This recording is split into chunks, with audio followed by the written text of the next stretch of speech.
Hello students, so today let's start our new chapter gerunds and participles. तो देखो हम अभी के पिछले चैप्टर में इन्फिनिटिव पढ़ के आए हैं और आज हम पढ़ेंगे gerund और participle. Gerund are verbal noun. They are verb in form but noun in function. तो फॉर्म में तो ये वर्ब होती है पर इनका काम क्या होता है? फंक्शन होता है बट नाउन ए फंक्शन.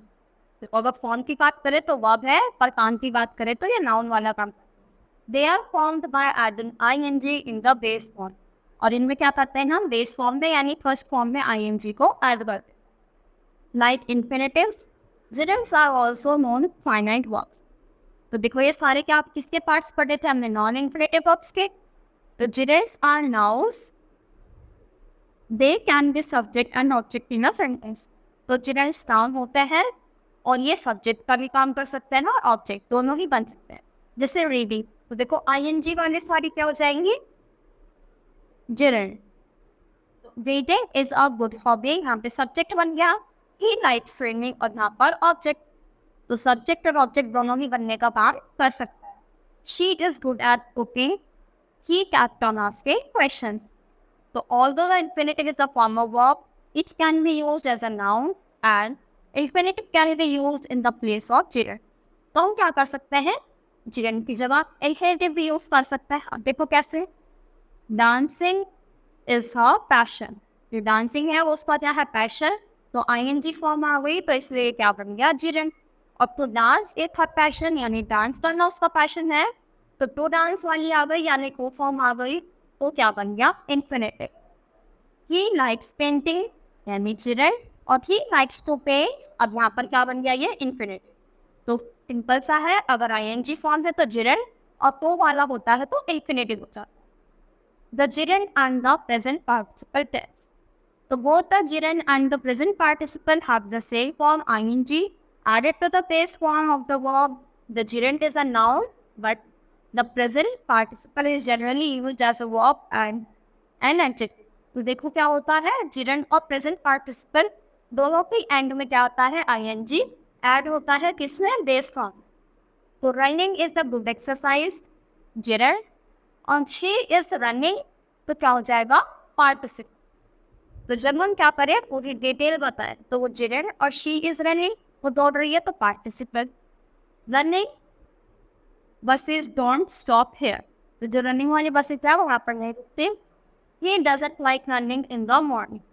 तो देखो यहाँ क्या हो रहा है? उसे मॉर्निंग में रनिंग करना पसंद नहीं है. तो पूरा सेंटेंस पता चल रहा है.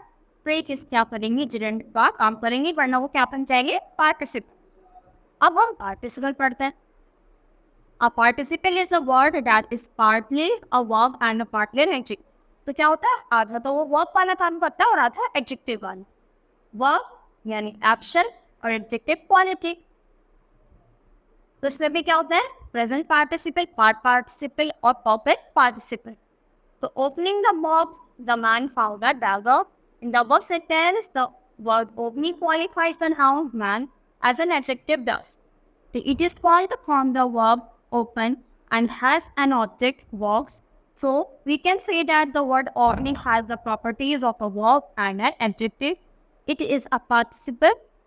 The example sentence above begins with the phrase opening the box.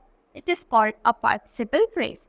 तो देखो ये क्या बन रहा है? ओपनिंग द फ्रेज से स्टार्ट हो रहा है और ये क्या हो सकता है?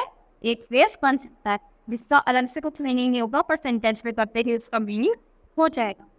अब पार्टिसिपल्स के टाइप्स पढ़ते हैं. कितने टाइप्स के होते हैं? 3 टाइप्स के. और इसमें भी क्या होगी? ing फॉर्म होगी.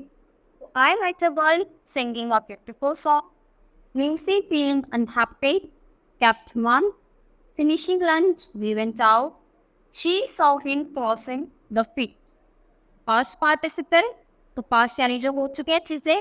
तो invited by him, I joined them. ये किससे ऐड हो जाती है? ed, d, t, en या फिर and. तो invited by him, I joined them. Advised by me, he smoked smoking. We saw trees laden with fruits. She peeped through broken windows. Where third one is present perfect participle. The perfect participle represents an action as completed sometime in the past. यानी जो past में क्या हो चुका है, action complete हो चुका है। Having written the letter I posted it, यानी लेटर को लिखने के बाद पहले उसको क्या कर दिया, पोस्ट कर दिया। Having taught the lesson the teacher lap, पढ़ाने के बाद टीचर क्या कर गई, वहाँ से क्लास से चली गई। Having return from school she took a nap, school से लौटने के बाद उसने नैप लिया यानी सो गया, सो गई क्योंकि शी आया। Having failed in the exam he well, तो वो एग्जाम में फेल हो गया तो वो क्या करने लगा, रोने लगा। पार्टिसिपेट्स एज एडजेक्टिव, तो अब हम पार्टिसिपेट्स का काम देखेंगे एडजेक्टिव की बात। जैसे the participant at the past participant are often used as simple qualifying adjective before noun, तो ये नाउन से पहले लगकर एडजेक्टिव वाला काम पढ़ना है। A burnt child reads fire, marking dog sent him bite, a sound judgment from a learned judge, a rolling stone gathers murmurs. Participles and gerunds. So unlike particles, gerunds functions as nouns. Hence, gerunds can be objects or subjects or sentences. So swimming is a good exercise. ये gerund पढ़ा था हमने। I saw him swimming in the pool. ये participle. Walking keeps you active, gerund, और he is working, he is a working partner, participle. तो इसी के साथ ये चैप्टर ही फिनिश होता है। I hope you understood the chapter. That's all for today. Thank you.